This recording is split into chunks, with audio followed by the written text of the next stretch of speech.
Hello, we are here today at Nationals Indianapolis 2025. I'm out here with Mr. Riddell.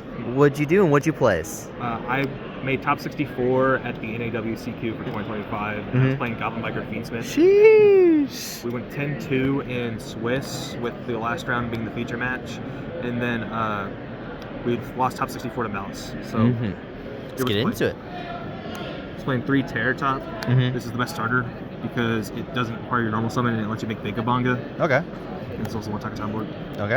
Every time you summon, start with this and you don't have this, it's really strong because you just challenge with so many cards because you either make Vagabonga or you go Moon. Yeah. Depending on what your rest of your hand is, and it helps you just get through a lot of cards. Fair. How many times you open Takatan board?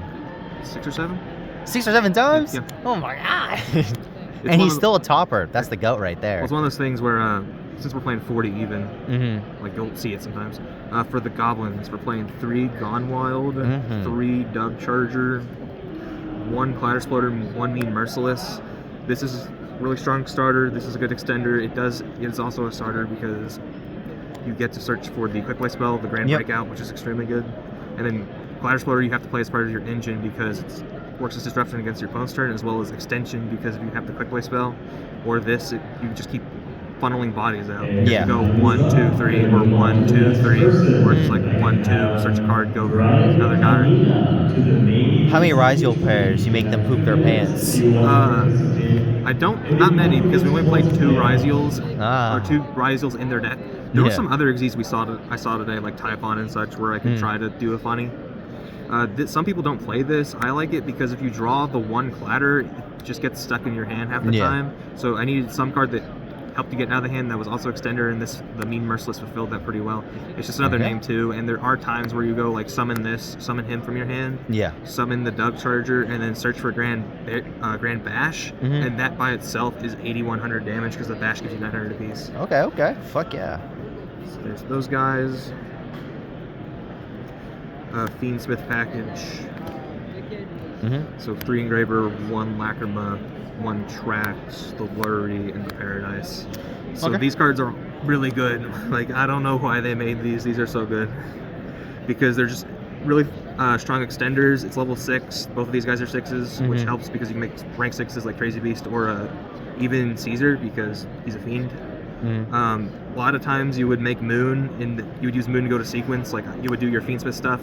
They would try and stop you, or to go for game, you would go Moon again. You would Moon, make Requiem, do that, and then you put the Moon back and you make it again for sequence while doing some rank 6 play. I played Tracked Lurry because there are times where you need the extra guy that Sanct can't provide because you have a non-Fiend. Or because you just need another Light Fiend in your graveyard to keep playing. The downside is you play harder than a Droll, but there's a lot of cards that kind of play in a Droll, and we just kind of accepted it. And I'd rather just win the games they don't have Droll more than having to worry about Sanct. And the Paradise is an extra disruption. This just makes the difference sometimes. Card is very good. Even though you might draw it sometimes, it's still just. I think it's a little too good not to play, even though I've seen people not play it. Played 3 Grand Entrance, 3 Grand Breakout. Entrance is your Rhoda / Warrior Returning Alive. This is a really, really good card. Very good. Because it's just you tribute your guy and quick play, summon a Goblin from your deck in the feature match, and you just tribute the SP so I could out the Boopiskas safely. That was really nice. That was a great play watching. The Graveyard Effect got a lot of people today.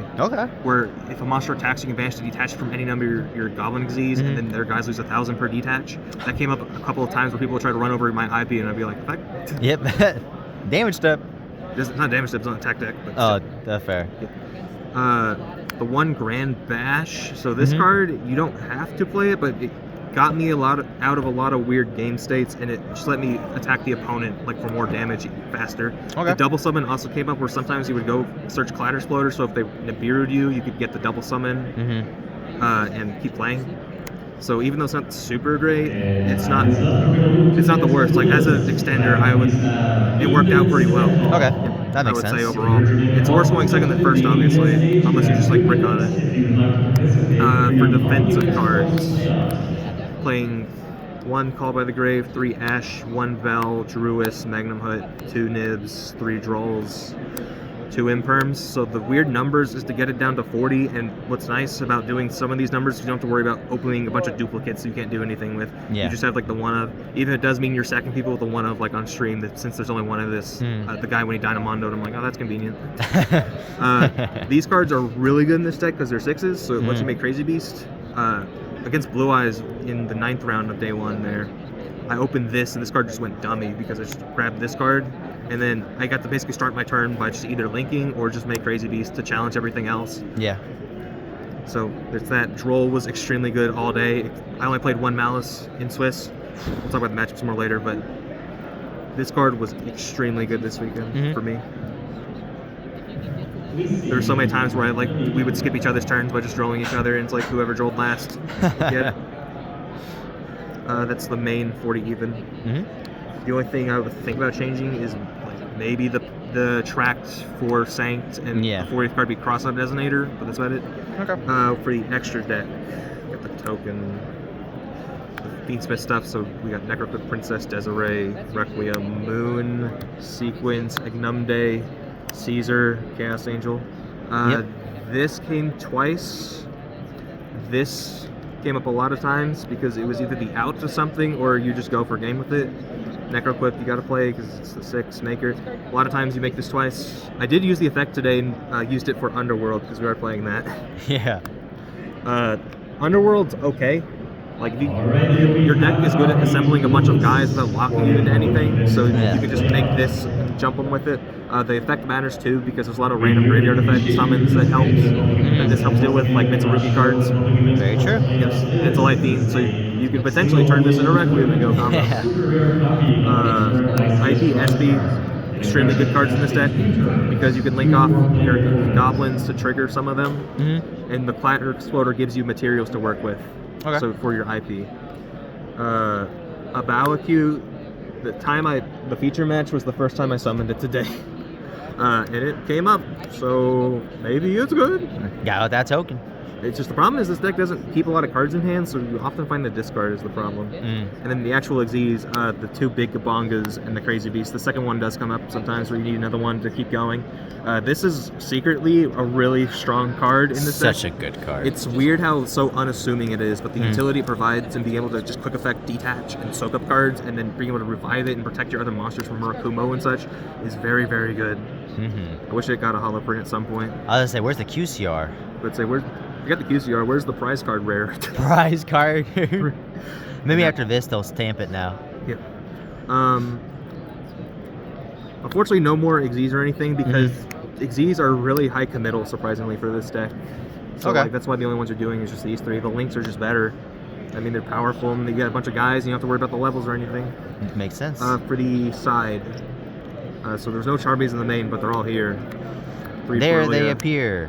3 Fua, Meowls, 2 of them, and then this is because I didn't want a brick going first ever on these cards because they just weren't super great, and I didn't have like a ton of super great defensives. It wasn't bad. It's just one of those things where I didn't want to get stuck with these cards and be like, well, I wish this was an actual combo card.